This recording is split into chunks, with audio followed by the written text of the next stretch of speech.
Hello and welcome everyone. My name is Pierre and I'm the training coordinator for the ChildBright Network. Welcome to our kickoff webinar for the 2021 Learning Series. We are excited to welcome today members from our National Youth Advisory Panel who will be facilitating a session titled Diversity, Accessibility, and Accommodation Considerations in Patient-Oriented Research with Youth.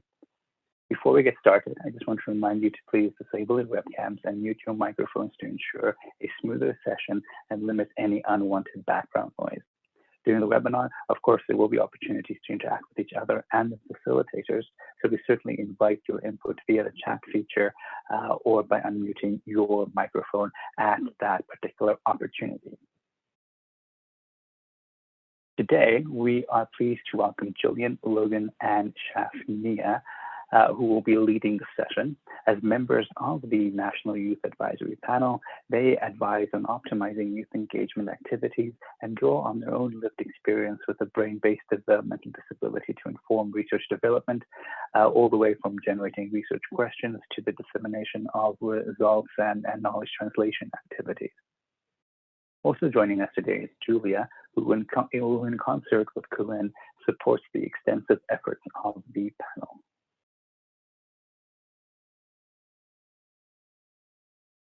Before we dive into the rest of the webinar, a few more words about our youth panel.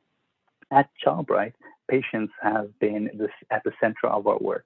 We understand that patients and families are experts on their health experiences and needs, and we look to them to provide us with insightful input that will influence our priorities, research study design, the outcome measures we use, as well as the interpretation and use of our findings. As a network working under Canada's strategy of patient-oriented research, ChildBright aims to engage all people touched by brain-based developmental disabilities, especially youth patient partners, in a way that is as meaningfully as possible in all aspects of our work. Since its creation in 2018, the National Youth Advisory Panel, or NYAP, has advised ChildBright-funded projects in optimizing youth engagement activities.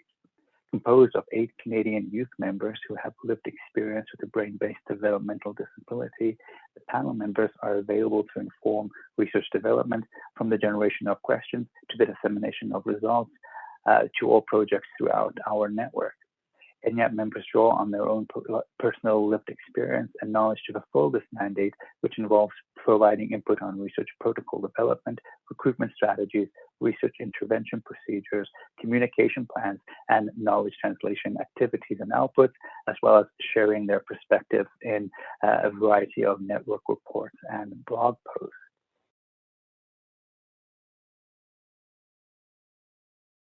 For our session today, we will start off by separating into 3 breakout rooms to explore a number of prompts related to diversity, accessibility, and accommodations.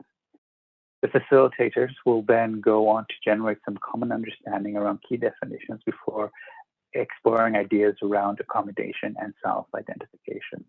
The panelists will then share some of their personal lived experiences to further contextualize some of the key ideas that will be explored during the session. Finally, we'll open the floor to questions and give the audience an opportunity to engage with all of our panelists further.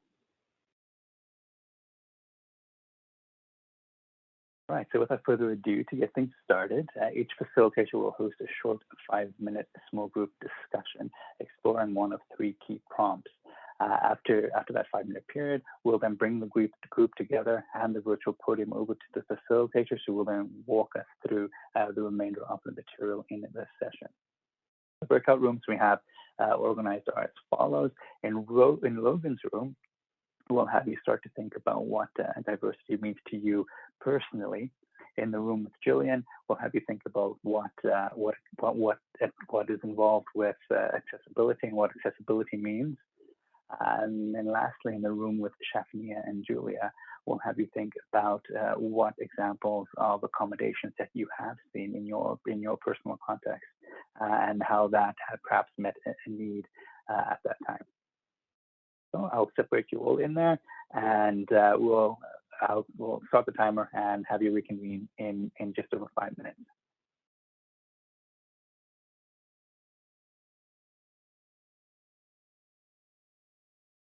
Terrific. Thank you so much for the considered input that you all had shared as you start to think about these concepts more broadly. Next, we'll start diving into some of the core definitions. So Julia, over to you. The next section will be focusing on some important and essential definitions. And here we'll have Jillian, who's going to go through a few and explain some of these for you. So I'll pass it to Jillian to explain the social and medical models of disability.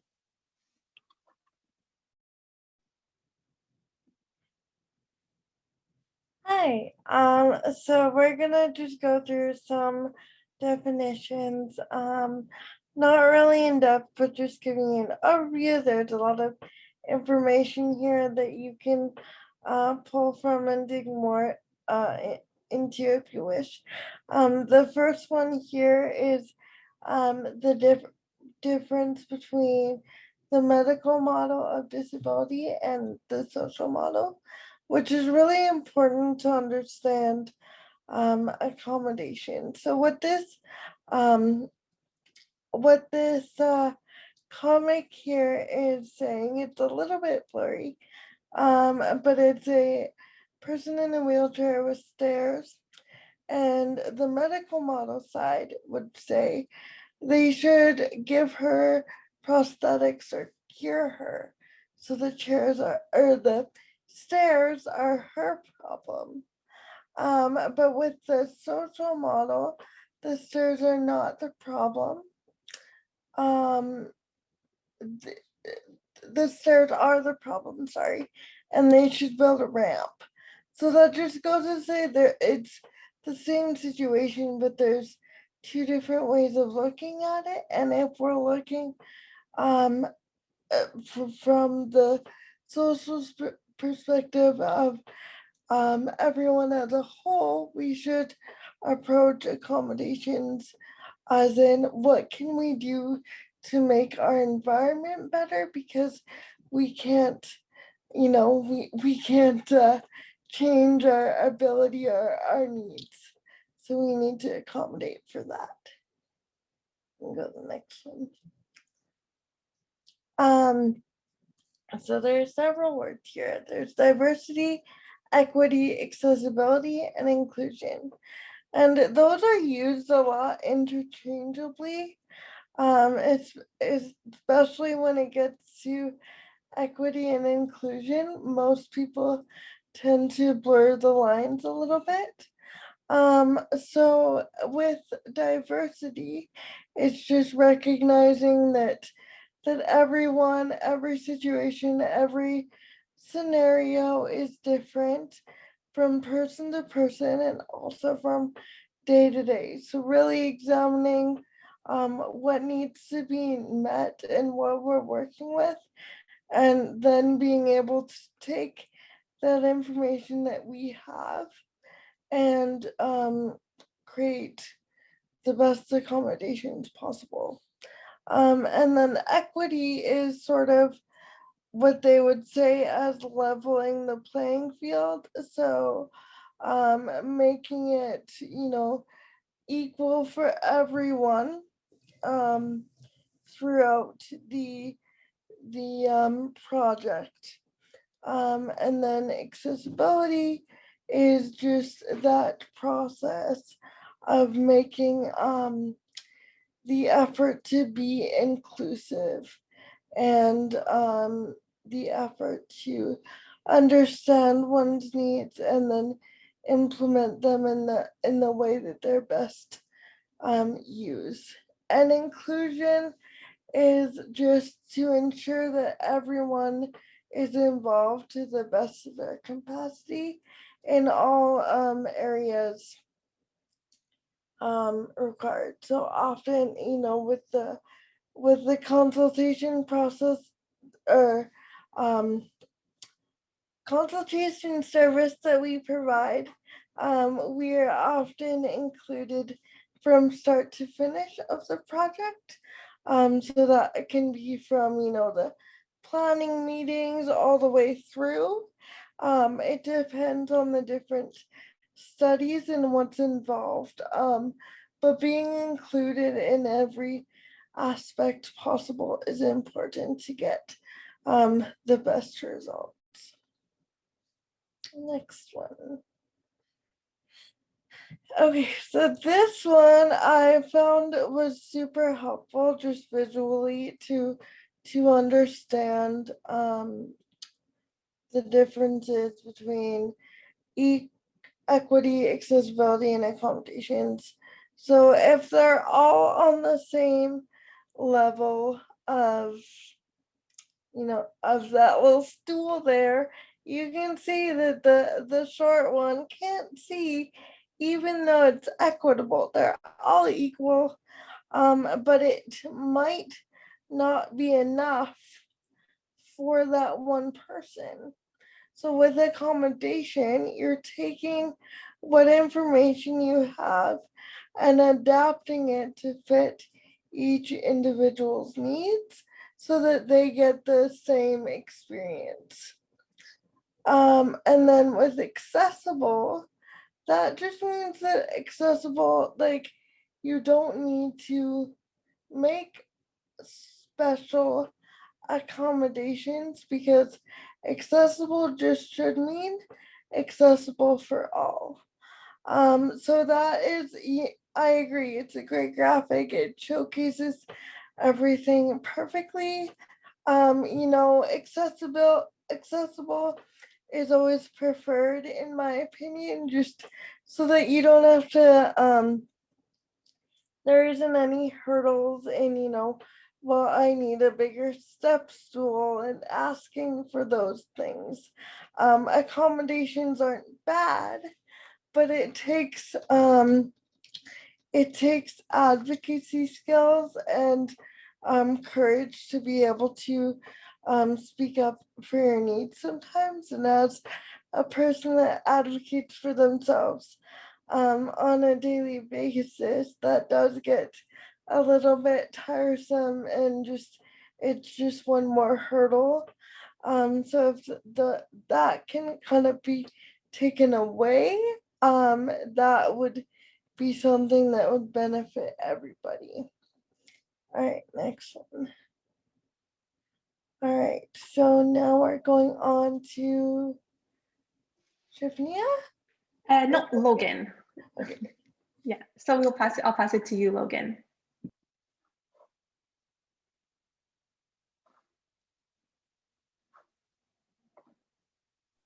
Hi, yeah.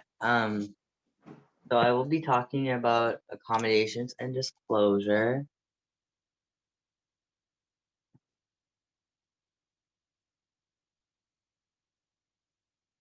So I'll be discussing accommodations and disclosure, and how to ask for accommodations and or disclose them can be uncomfortable because people may fear that asking for and disclosing accommodations will affect how their abilities are perceived by others. And then for the next slide, by providing accommodation, you are recognizing and evaluating the diversity and equity.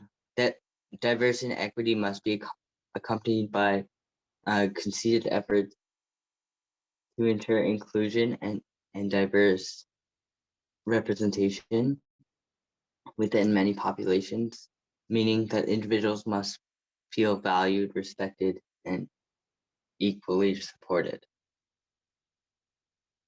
So for this chart, there's some concrete examples. So as much as possible, we recommend that the research process that engages youth is as accessible as possible to as many young people. For example, holding meetings over Zoom and other mediums to make them accessible for them, including including people who are in different time zones, for example. And then accommodations can be provide like additional accessibility barriers and the different types of feedback formats and text materials. So as like using Word instead of a PDF. And then it can also be accessible through language, like using plain language instead of scientific language within research. And then also an important point is to not automatically assume that because someone has a physical disability, they always require accommodations, but making accessibility like a standard, regardless of whether you know someone has needs accommodations or not, is important. And then for the next slide, this is more towards like workplace accommodations, but they can be applicable to a research context as well. To accommodate for flexible start and end times, so like just communicating as much as possible about the start and end times of that are like easier for folks to concentrate and or like when they feel that they're most productive, so you can get the best results out of your research. And then giving time to process meeting materials, so giving meeting materials in advance so that they have time to process, and if meetings and consultations and webinars go for over an hour, giving like a short break in between to let people like have a little breather and walk away from the screen if that's what they need, and or like provide and if we're in person, like providing items like fidget items or like relaxation items, or like on the table, like stress balls, for example, to encourage people to use them when they feel anxious. And then providing frequent check-ins at the beginning and at the end and throughout the meeting, just to see where people are at in terms of fatigue, both mental and physical, and if they're understanding everything that's going on.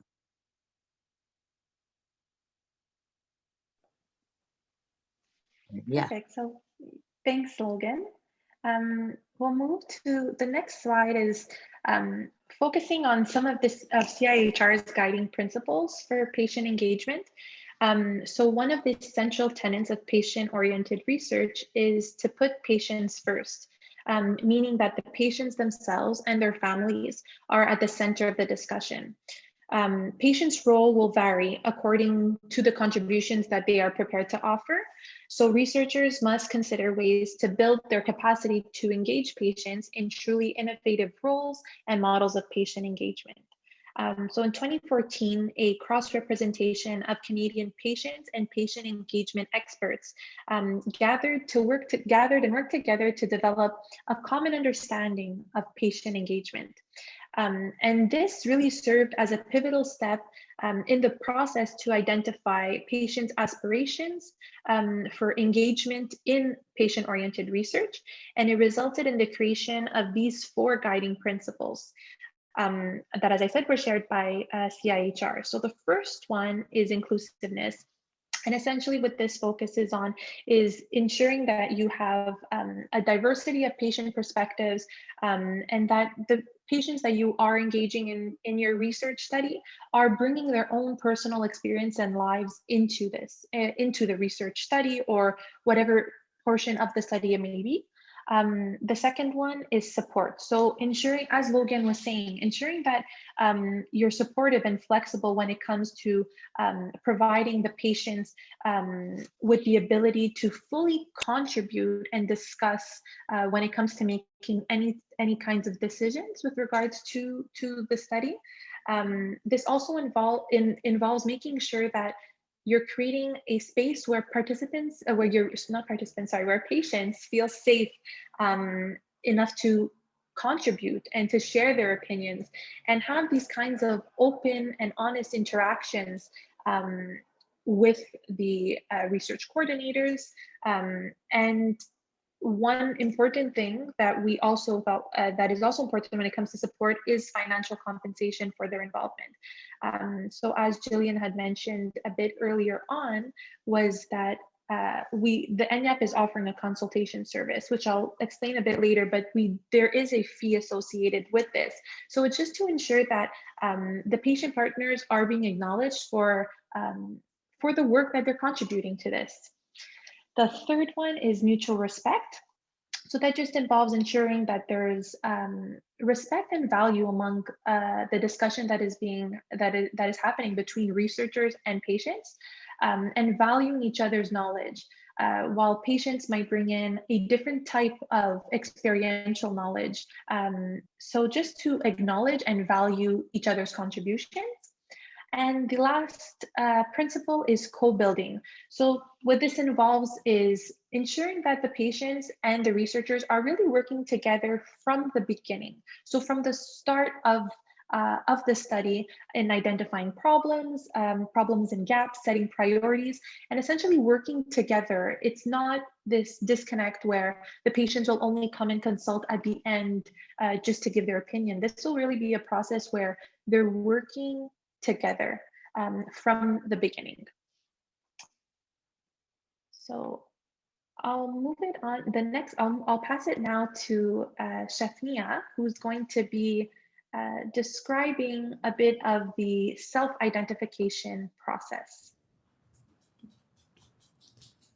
So there's not like one solid way to identify self-identification, as there are like many perspectives and environments that use self-identification for different purposes.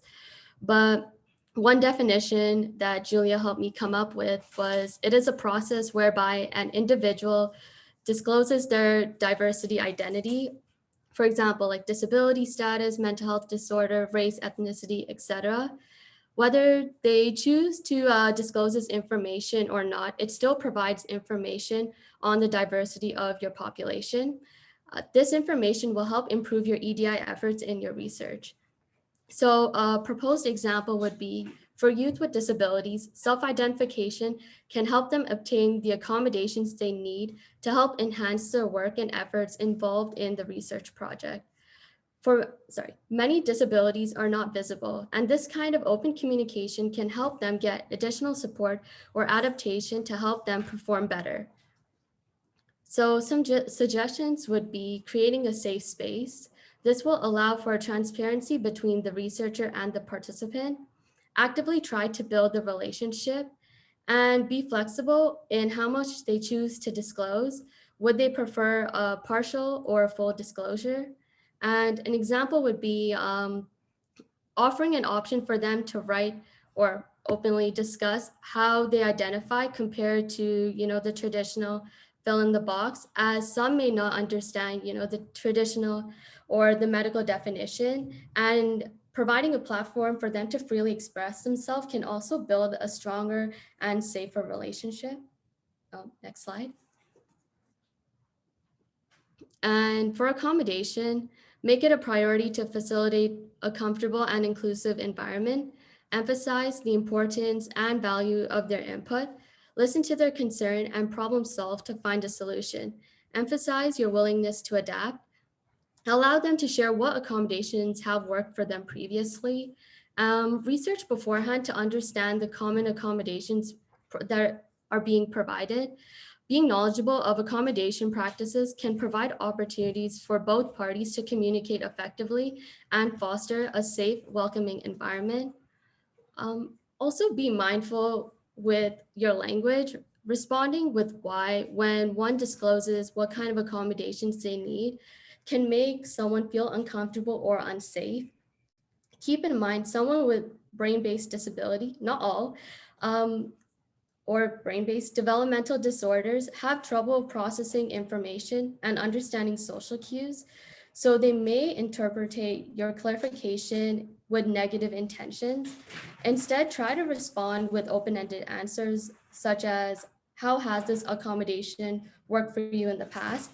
This provides an opportunity for a safe and open space for them to discuss.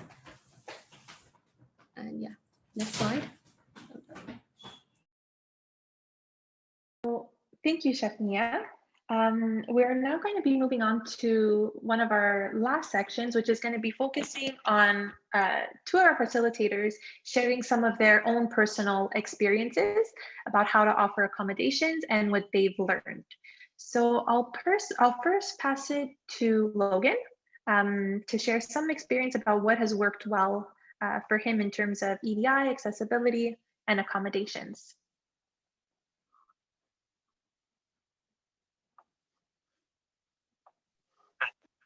So, as someone who is a social worker who is a anti-racism and anti-oppressive practitioner and advocate for equity, I find that accommodations are very important, and some of the accommodations, regardless of whether I have a physical disability or not, like the disability that impacts me the most is my mental health. So I'll be talking mostly about accommodations related to that. So like in my recent work, I have experience with instead of having two of the standard like 15-minute breaks, like I mentioned in the chart that I read earlier, to have like more frequent breaks that are shorter throughout the day really helps me. And then also having open-ended conversations about mental health appointments I have, and like working my schedule around that, like whether that be starting early so I can end early before my appointment, or like just even starting after my appointment so that I can continue like outside of like work hours and just be like flexible with my work hours, as well as being open and honest about like the times of day that I feel that I'm the most productive. If anyone has any questions, I'm willing to answer them. Otherwise, I'll go on. I'll pass it to Jillian.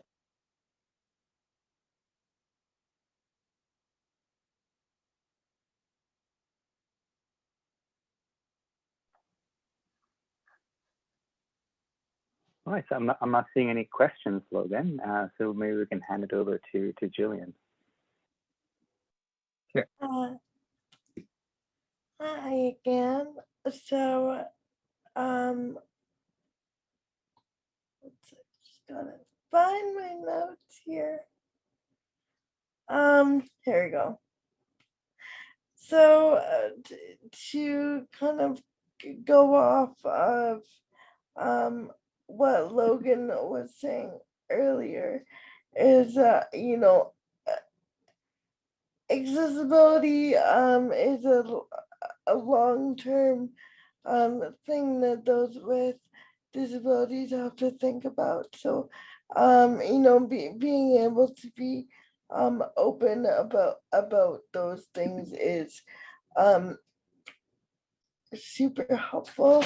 And then one thing I also wanted to touch on as well, which I sort of did in the breakout room for those of you that were there, was just asking for accessibility all the time, or accommodations is something that gets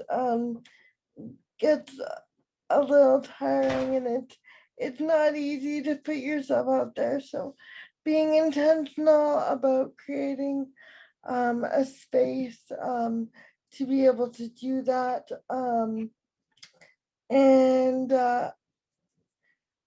And the barriers to accessibility could be just that, could be not having that confidence or assertiveness to be able to say that I need this, or actually I don't need to do it this way. You know, that's a huge barrier in some instances if it's not clearly stated that, you know, we do offer accommodations and we want to help you. That can be something that is a challenge. And then just barriers, as in, like, if you don't have experience giving the accommodation, how are you supposed to know that it should be offered? So the work kind of has to go both ways, and it's a team effort, and in order to make it a successful and fruitful environment for both parties, whether it's the patient partner or the researcher. So I think, yeah, like back to what Logan was saying all throughout, is communication is key, and to have that discussion beforehand about, hey, we want to offer you accommodations, but we don't know how or what would be helpful, or if you need any. So like, here, let's have a conversation, let's talk about it so it's all in the open. And then also just being sensitive to Chef Nia's point about disclosure and things like that as well. So we understand that there are a lot of moving parts to this, and it's not cut and dry in every situation, but just, you know, to do the best you can to offer what you can, and then hopefully, you know, the participant would feel comfortable enough to express things further. Thank you so much, Jillian and Logan. I think I think this is a valuable part of the webinar, is getting to hear firsthand from both of our facilitators, all three of our facilitators today, about what really works for them. Getting that firsthand experience is really valuable. So thank you both for sharing that. Then the last slide that we have before we move on to our question and answer period is just discussing the consultation service. So as Jillian had mentioned earlier on, and I had also brought up before, the ENYAP is currently offering, in addition to the services that they are already providing to ChildBright, the ENYAP members are now offering a consultation service for a fee in order to provide advice to Canadian researchers working on childhood disability research projects, which are not funded by ChildBright. This will allow youth to collaborate and share their unique perspectives with researchers, and for researchers to have the opportunity to consult with youth with brain-based developmental disabilities who are currently involved in patient-oriented research as either patient partners or committee members. So the ENYAP members bring to the table points of view on research activities that are grounded in their own lived experiences, which offers a valuable perspective to researchers on their topic of study. This potentially can enable researchers to confirm the validity of their research priorities and test whether the study or project in question is responding to the needs of youth with brain-based developmental disabilities. And as our panel members are located in 4 different provinces across Canada, the members also offer perspectives that have been shaped by and can also comment on the different experiences of moving through various healthcare systems in their areas of residence. So here we have an infographic that was actually created by our ENYAP members along with our communications team at ChildBright. And this graphic is highlighting the steps that are involved in consulting with our youth. And more information can be found, including the request forms and agreement forms that are necessary. These can all be found on the ChildBright website. So we've also included a QR code here at the top. So you can scan that if you want some more information. But as I said, if you visit the ChildBright website and on the ENYAP's landing page, you'll find some more information about getting into contact with Corinne, who's our Citizen Engagement Coordinator, submitting a form, and that process. And the last step here, which I think is important to acknowledge, is number 5. So the researchers providing feedback on the consultation. This is one step that is very important to the consultation service. Is the youth want to ensure that they know how their input was used, and just to receive some feedback to know what worked and what didn't, as we move forward and consult on different projects. So yeah, so there's more information on our website, as I said. And we will now move the last 10 minutes, because I see it's 1:50. So the last 10 minutes are going to be a Q&A session. If anyone has any questions for any of our facilitators, feel free to either put them in the chat or use the hand raise feature. Yeah, so we'll leave the floor open. That's perfect. Thank you, Julia. And maybe I can get things started and folks think about possible questions to ask.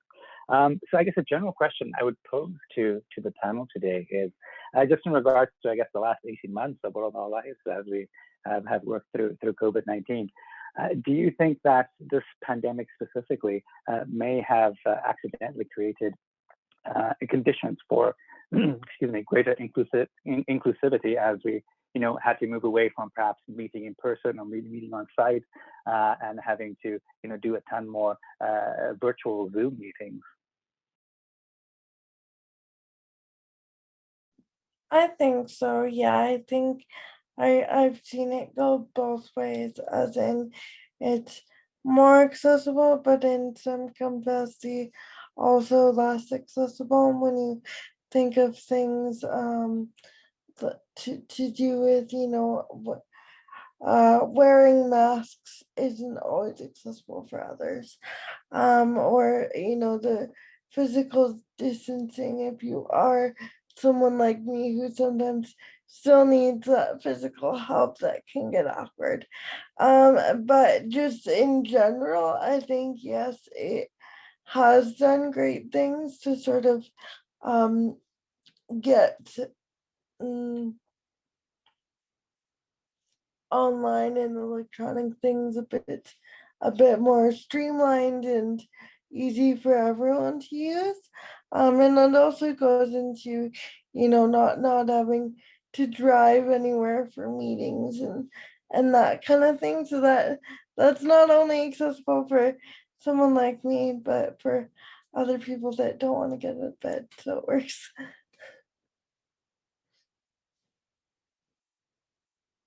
And thank you, Jillian. Yes, so certainly it's clear that there has been some benefits, but obviously that has been accompanied by a myriad of additional challenges as well.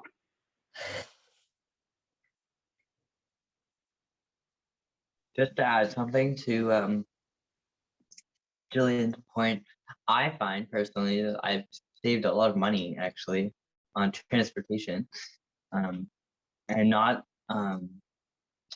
having to be concerned about the accessibility of the transportation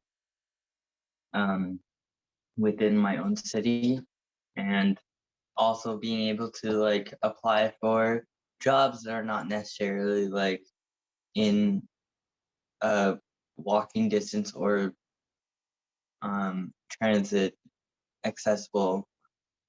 I have a wider range of possibilities in terms of job roles. A good point. Thank you, Logan. And I'm seeing Kent has his hand up. So Kent, feel free to chime in whenever you have a moment. Thanks, Pierre. Thinking about the role of research at its best is to inform best practices patient care, and particularly as aspects of the strategy for patient-oriented research and CIHR in general are moving into the gear of informing the learning health system, as they call it, which basically, as you might know, is a system by which essentially every aspect of the health and science system informs every other aspect of the health and science system. And over the course of the pandemic, kind of building on Pierre's question, I wonder if any of you has benefited from a sort of the all of a sudden magical uptake that many of us in the disability and chronic condition community have been advocating for years to be more prevalent, and that is the idea of virtual care or digital health. Yeah, we did a webinar on this a couple months back, actually, talking about the benefits and drawbacks of virtual care now that it is mainstream due to the pandemic. And I do think that it has done great things for the disability community, you know, those that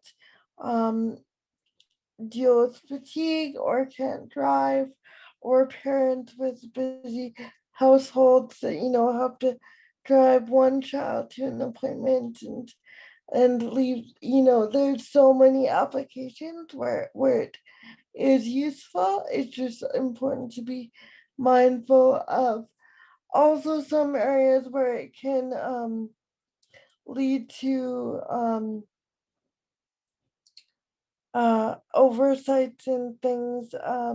One of the things that was brought up is their child is no longer being weighed regularly, and that's important due to the medication that they take.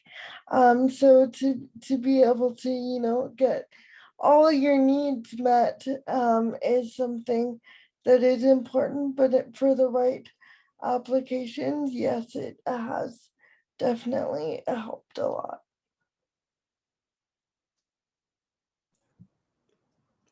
Yeah, I agree with Jillian too. Like, it was easy to find a lot more like online available resources for youth that I didn't know existed. It wasn't new, it was just available this entire time. And everything moving online, right? It was just easy for everything to be organized. But in terms of health, right? I did recognize, I think, especially where I live, like I live in a very dense neighborhood. There's been an issue with only seeing a doctor for, or any specialist for one reason only. And that has been an issue. And I'm not sure how it's like for like most families, but that could be very stressful because you shouldn't have to weigh which concern is the most important for you at the time being, right? And I feel like it's pretty hurtful when they say, okay, you know what, I only have like this much time, which is shorter than what it used to be. So only state like one thing or two, three other things, right? I feel like it has more of a negative impact when it came to the pandemic, right? Um, but I think it's really dependent on like each neighborhood and stuff. That's great. Logan, did you have anything to add? One thing I wanted to add was something that I and many others in the community have been advocating for a long time, which is like having electronic like ability to like fill out forms prior to going to appointments. And like I find that like now that a lot of the forms that I need to fill out are getting emailed or like sent electronically to me prior to my appointments, it like saves time within my appointments to be able to talk about the things that Shafnia said about what is the most like chief concern in my health history at the moment. Thank you. Excellent, for sure. Thanks so much. if I'm not seeing other questions, I'm hoping, I realize we're at the top of the hour, but I had one quick one that hopefully we can get some of your input on. And this really goes back to that section where you talked about self-identification a bit. And so the question really is just asking, when it comes to, saying, designing a survey or a registration form, what do you think would be a good way to, ask that information in a way that's really not invasive and appropriate?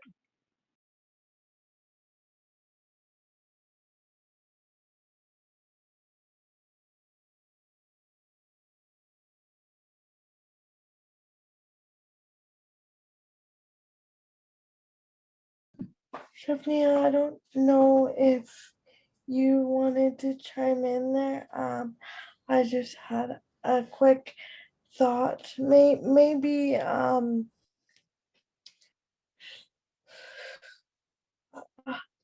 that's a tough one. But I guess explaining the importance of it in the study, like why is this necessary information? I feel like that might get me to disclose more rather than having no context. Sorry, I didn't have my camera on. I noticed. Also, Thank you, just to Jillian. add to what Jillian is saying, I think also giving space for participants of research to write their comments on the experience, but also like instead of like having checkboxes like Stephanie has said before, like maybe having just like a blank space so they can self-identify the way that they feel comfortable with, and like and use the words they use so that it can also be translated into using that language within research. Yeah, like going back to what like Jillian and Logan said, right? Because you got to remember, especially for youth, we are at like not also like a very uncomfortable transitional point in our life, but dealing with brain-based developmental disorder, right? You're still trying to figure something out, and you are already kind of put under a microscope, and maybe sometime like the idea of self-identification just may make you feel more insecure, right? So like what Jillian mentioned, like explaining why it is important, right, can also like bring down the walls, right? And I think, yeah, but yeah, honestly, because I have no experience with patient-oriented research, right? But I think what Logan said, like try to speak or like look into the minds of youth, right? It can help build a better relationship. And thank you from all three of you. That's really terrific and helpful feedback. Right, Julia, I realize thank you so much for staying with us. So I can hand it back over to you.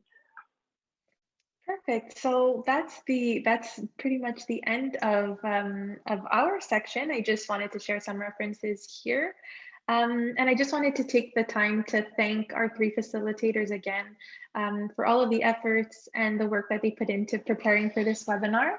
I think sharing their experiences and their knowledge with everyone today was a wonderful experience, I hope, for everyone, and a learning experience for them and for researchers as well. So once again, just to thank Logan, Jillian, and Shafnia for everything they did today. You guys you all did an amazing job. So I just wanted to say thank you for that. And yeah, that's everything for us.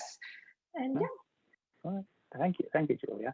Yes, I just want to echo Julia's sentiments. Wonderful job, everyone. And just for our audience, just a quick heads up that we will be reaching out with a feedback survey for you in the next couple of days. So feel free to please relay any input you might have, and especially if there are any topics that you think the youth can explore in a future webinar, or any other topics you would like to see covered in the learning series. We'll be happy to incorporate that feedback and create some great content for you all.